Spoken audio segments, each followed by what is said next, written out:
Sa rebound play, merong foul. Looks like it's gonna go against Ponasher. And tapos na yung 3 minutes na Bartolina. The Denzel Bowles is making his way back onto the floor. Papalitan si Mick. Perspectives-wise, when Denzel Bowles went back to the bench to serve his 3-minute penalty, his team was up by 3 points. Ngayon, pagbalik niya, isang puntos. Maski pa paano, maganda yung ginawa ng mga locals to manage their lead. Devance misses. Talkitex pushing it 4-on-2. Castro to Ganuelas. Nabitawan yung basa. Baroka is being bothered.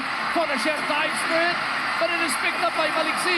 Alain on the floor for the first time. Fakes the pass. Gets the layup. So the energy is high for both teams. People are diving for loose balls, we can see. In that particular play, Purefoods just wanted it more. They were able to keep the ball alive. Maliksi was able to score his first 2 points here in the fourth. Yung bagong pasok ni si Maliksi kasama sina Bowles, Devance, Baroka, and Rivas.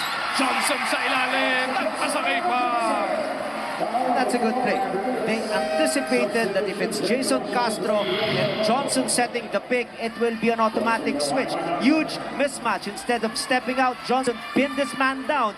Rivas had nothing to do with that particular defensive situation. Atin sa atin yan ang Amaya steps. Amaya, kaya ko na. Mintis yung bonus. Washington pumasok na sa ating laro. Kasama Baroka, down the middle, out to Devance, puts up a three, punches it through! Atin sa atin yan ang PLDD Talbot up! We've been saying it time and again, one guy who must score for this team to be more effective.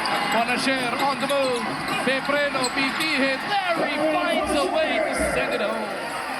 They actually work on shots like that. That is part of the skill set, especially if you run the dribble drive offense. Nothing happens, you stop and you make that work. Larry has perfected that move the same way with Jason Castro. Maliksi kicks it back over to Baroka. Joe Devance na naman. 10 puntos, back-to-back threes para kay JDB. Atin pa rin sa atin ang PLDD Talbot upgrade to a PLDD. The heads-up play of JDB. He has not taken so many shots, especially in the fourth quarter in their previous 3 games. But this guy can score.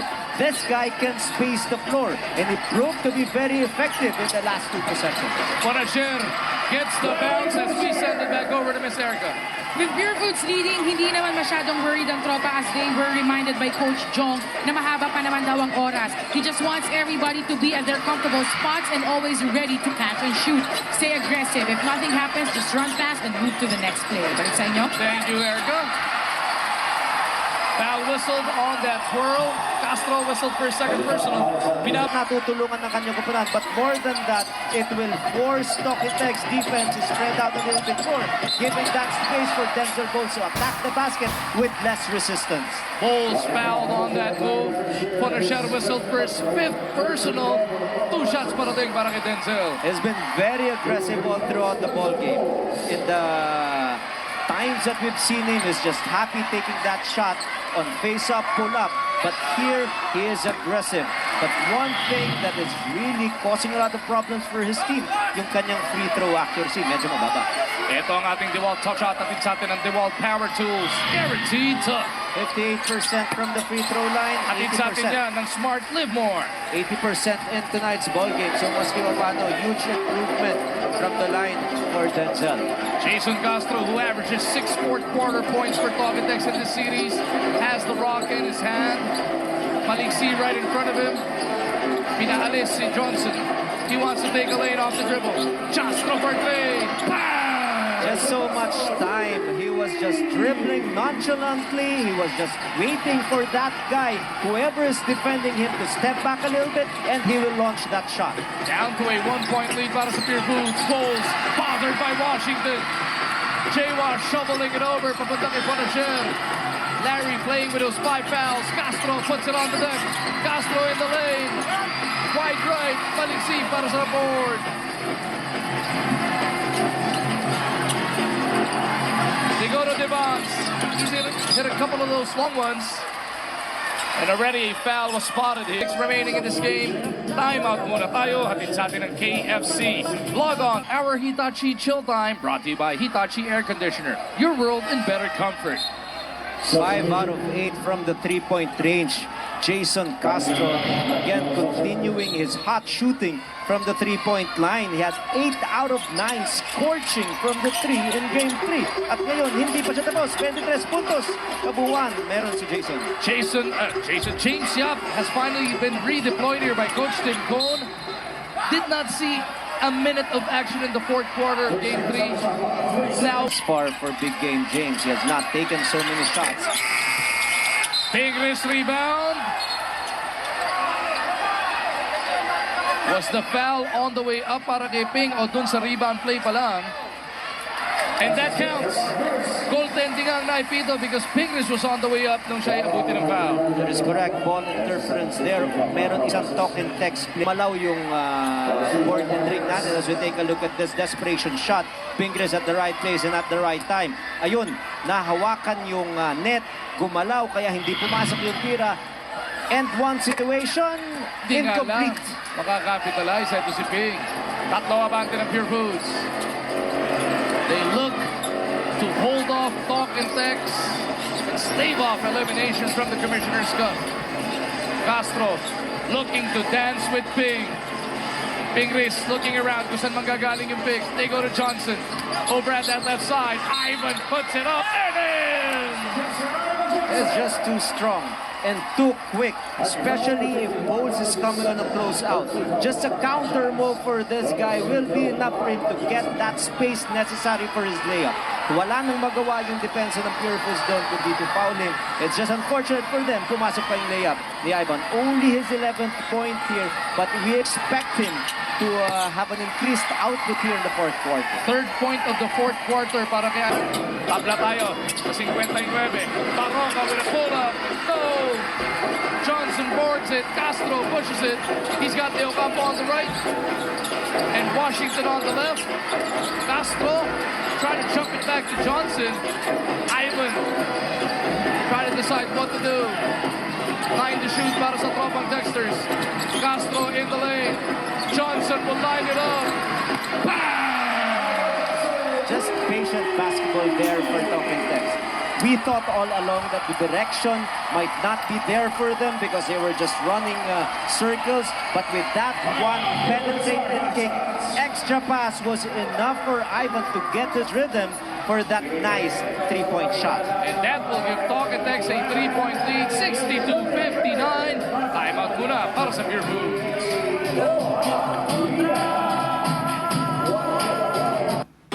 And not only that, he has scored, yes, you mentioned it, 8 points, and his defensive gem has only allowed Denzel Bowles to score 1 point. Bowles wanting to make up for it, gives it up papunta kay Yap. Big game, has to turn it on.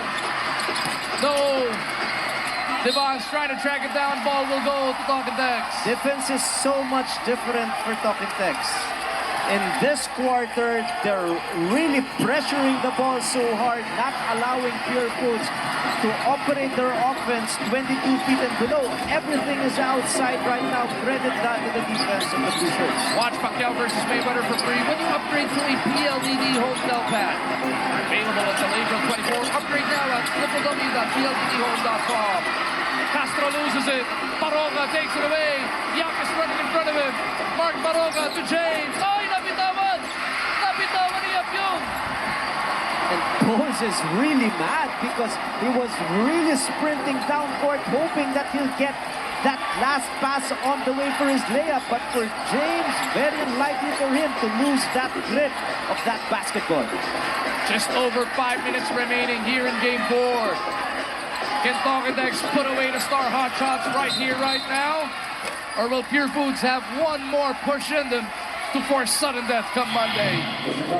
Take a look at this once again. It was a pretty good setup job. But James, usually very dependable, wanting to make that one-handed shot, but he lost that grip. 2 points only for big game James here in this ball game. Castro dancing with the bounce.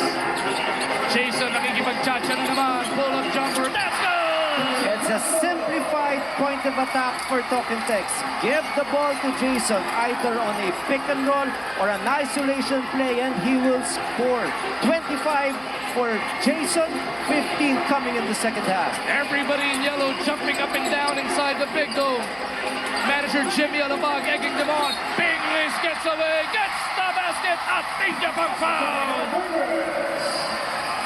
Just manufacturing points. The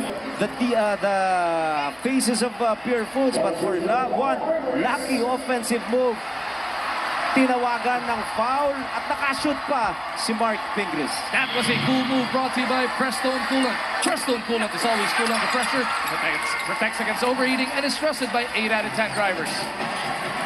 Just a 3-point lead para sa tropa. Purefoods looking for this key stop. Castro, opera ng big ni Leo Campo. Castro still has Pinglis with him. Devon's had a hand on it, 6 to shoot. Jason puts up a long one. This guy is just unconscious. Whatever defense you put in front of this guy, he will just score. He buried that shot once again, hitting nothing but the bottom of the net. 28 big points para sa pinakamahusay na gwardya sa Asia.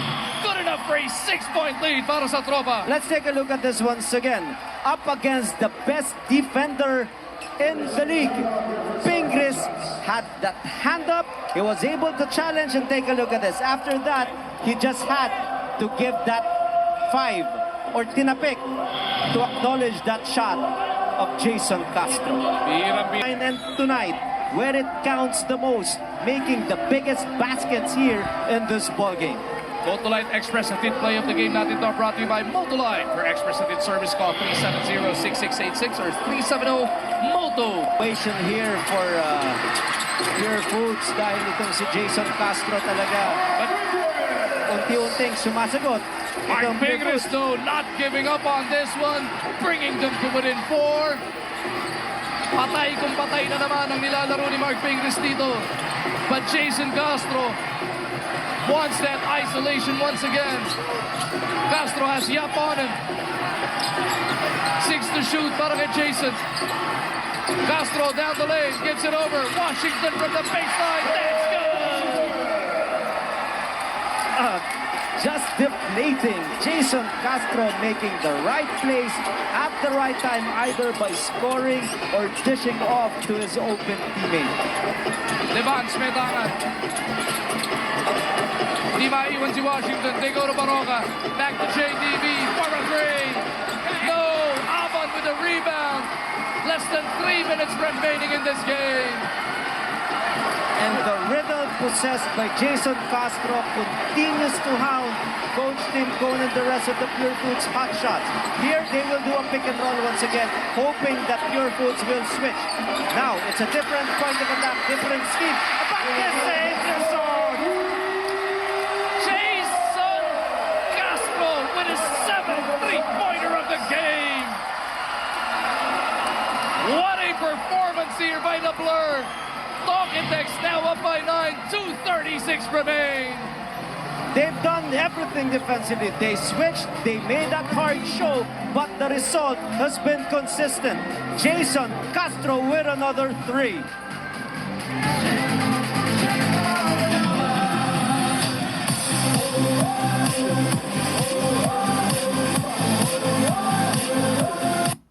For 11 fourth quarter points. Just welcome to the Jason Castro show. He's just doing everything for his team, and the defense of Purefoods. They've been trying a lot of antics. Oh! And look at this. He was able to force a turnover. Castro all the way. He's en fuego. And we've said that time and again. Jason Castro is definitely making a strong statement as part of the conversation for best player of the conference. Talk and thanks with another possession. Washington. For the putback. Power up the last few minutes of the game with Cobra Energy Drink. Gusto ko ba? You don't see Coach John with Chico. Coach with so much passion and emotion, but he is really all out because he wants to finish this series in Game 4. Game 1 against Raider Shine will be this coming Wednesday. Pinglis loses his footing. Talk and Tex looking like they're just over a minute and a half from a return trip to the finals of the PBA. 16 or 76-63, 13-point lead for them. And it is all Jason Castro. And now, for the finishing touches, the other players are hoping to get a piece of the pie. Looks like Purefoods has put up the white flag of surrender, not even hustling for that loose ball. We come up on a minute remaining here. What a finale that is going to be. Rain or shine contra Tokendex, the top two seeded teams. And not only that, the sideshow there is Jason Castro and Paul Lee, our top two players this conference, squaring off against each other for a best-of-7 final series. What a journey para dito sa tropang Dexters. A lot of people question kung bakit nila o paano nila papalitan yung reigning best import. Pinasok si Ivan Johnson, but it is now going to be proven tama yung kanilang desisyon. Of course, because Ivan Johnson, yes, probably his being emotional can be a drawback, but he has done a tremendous job keeping his emotion in check. But what about Jason Castro? Single-handedly really wrecking havoc and ultimately deflating the confidence of the entire Purefoods quintet. The Purefoods star hotshots have now been officially dethroned in the Commissioner's Cup. Talk and Dex takes them down 79-66 and 33 in total in this clincher. What a performance by the Blur. Well, time and again, you look at a team sport and you look at the entire team really contributing for the Firefly Madiscarte, player of the game, brought to you by Firefly LED bulb. For the one who finds a way, Firefly lights the way. And he was jumped up against probably the best defensive players that team can ever produce to face and challenge Jason. But still, he was just on fire the entire ball game, and he saved the best for the last quarter, wherein whoever he was up against, he was just scoring in front of them. Talk and Dex dropped the opener. They were actually manhandled by Purefoods, but they could. Jason Castro, games 2, 3, and 4, tatlong sunod-sunod na Madiscarte player of the game.